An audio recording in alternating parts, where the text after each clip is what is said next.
Joseph Thong sir, उपस्थित Tyson Lim sir, Raihan Lim sir and CF sir সবাইকে বাংলাদেশের পক্ষ থেকে অভিনন্দন জানাচ্ছি।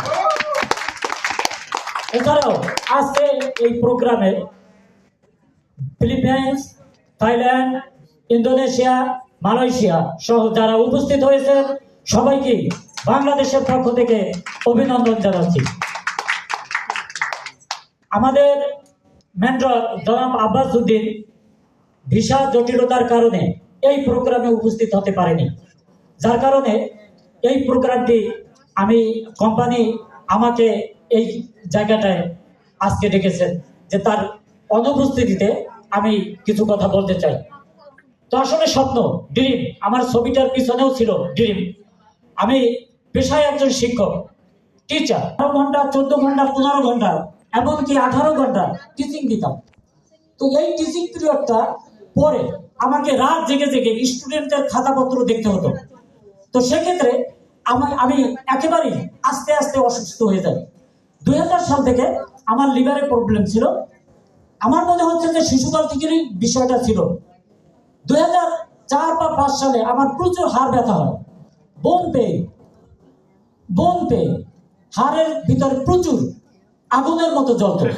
সেখান থেকে আমি বিভিন্ন চিকিৎসা নিতে বাংলাদেশের এবং বাংলাদেশের বাইরে থেকে যে সব চিকিৎসক আসতেন তাদেরও চিকিৎসা নিয়েও আমি তেমন একটা সুফল পাইনি। 2016 সালে আমি বায়োস্প্রে প্লাস কোলেস্ট্রাম লিকুইড এটার একটি সেমিনার দেখি বাংলাদেশে। তো আমি যেহেতু একজন সায়েন্স টিচার, তো এবং এই বিষয়টা আমি খুবই ভালো বুঝতাম।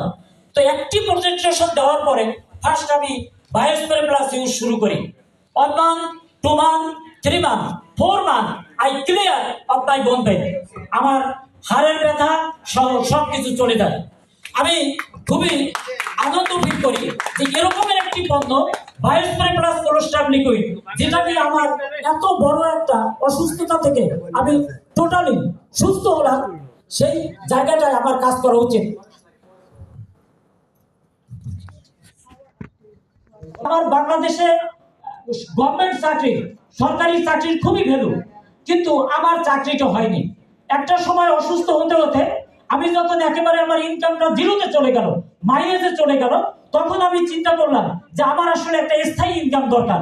সেই স্থায়ী ইনকামটা কি হতে পারে, এরকমের কোনো কিছুই যখন আমি খুঁজে পাইনি এবং যখন অসুস্থ হয়ে একেবারেই আমি ডাউনে চলে গেছি, আমি খুঁজে পেলাম বায়োস্প্রে প্লাস।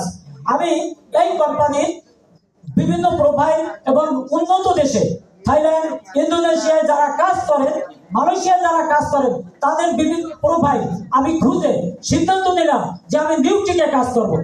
এরপরে আমার নিউট্রিকের কাজ করা শুরু। এভাবেই আমার জীবনের প্রথম পার্ট শুরু হয়।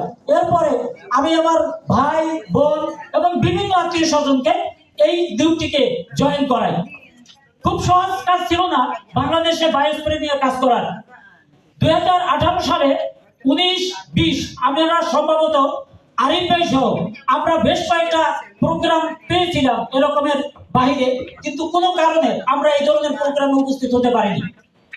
তো এরকমের যে একটা জাঁকজমক প্রোগ্রাম হয়, এটা যদি 2018 বা 19 সালে আমরা আসতে পারতাম, তাহলে আমি বিশ্বাস করি বাংলাদেশে বায়োস্প্রে প্লাস আরো অনেক ডেভেলপ হতো। সবাইকে যে আজকে বিভিন্ন দেশের delegate, president, not president, ambassador, gold বা মেম্বারদের সাথে একত্রিত হতে পেরেছি, এজন্য আল্লাহর কাছে শুকরিয়া আদায় করি এবং আপনাদেরকেও বাংলাদেশের পক্ষ থেকে অফুরন্ত ভালোবাসা জানাই। আমি বিশ্বাস করি নিউট্রিক এন্ড বায়োস্প্রে প্লাস অঙ্গভাবে জড়িত। বাংলাদেশে আমাদের কান্ট্রি ম্যানেজার, সিএফ বস অলওয়েজই আমাদেরকে উদ্দীপ্ত করেন। একটা সময়ে টাইসন লিম বস আমাদের বাংলাদেশে অনেকবার গিয়েছেন এবং তার প্রোগ্রাম দেখেছি। 2016-17 সালে রায়হান লিম স্যারকে দেখেছি। ও সময় আমি প্রথম কাজ শুরু করলেও নিউট্রিক যে এত বড় একটি কোম্পানি, নিউট্রিক থেকে যে জীবনের স্বপ্ন পূরণ করা যায়, এটা আমার বুঝতে হয়তো 6 মাস 1 বছর সময় লেগেছে।